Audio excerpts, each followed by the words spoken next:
একদিন ওমর রাদিয়াল্লাহু আনহু একটি বাড়ির পাশ দিয়ে যাওয়ার সময় বাড়ির জানালা দিয়ে তাকালেন। তিনি এটি করতেন শুধুমাত্র মানুষকে খারাপ কাজ থেকে নিষেধ বা ভালো কাজের উপদেশ দানের জন্য। তিনি দেখলেন যে একজন মুসলিম ভাই মদ্যপান করছে। উনি দ্রুত তার বাসায় প্রবেশ করলেন এবং তাকে বললেন যে তুমি তো হারাম কাজ করছো। তখন ওই লোকটি উমর রাদিয়াল্লাহু আনহুকে বলল যে আমি একটি হারাম করছি, আর আপনি তো 3টি হারাম কাজ করলেন। 1, আপনি অন্যর বাড়ির জানালা দিয়ে তাকিয়েছেন। 2, আপনি অনুমতি না নিয়ে অন্যর বাড়িতে প্রবেশ করেছেন। 3, আপনি নিশ্চিত না হয়ে অনুমান করে বলেছেন যে আমি মদ্যপান করছি।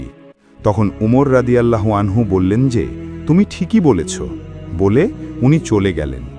এর কিছুদিন পর উমর রাদিয়াল্লাহু আনহু মসজিদে খুতবা দিচ্ছিলেন। সেই সময় ওই লোক মসজিদে প্রবেশ করে পেছনে বসলেন। খুতবা শেষ করে উমর রাদিয়াল্লাহু আনহু ওই লোকের কাছে গেলেন। গিয়ে চারপাশে তাকিয়ে চুপচুপে বললেন যে দেখ, সেদিনের পর আমি আর কারো বাড়ির জানালার দিকে তাকাই না, আর আমি তোমার ওই ঘটনাকে কারো কাছে বলিনি। তখন ওই লোক বলল যে আমিও সেদিন থেকে আর মদ্যপান করি না। কি সুন্দর ছিল উপদেশ দেয়া আর উপদেশ গ্রহণ করার ঘটনাগুলো।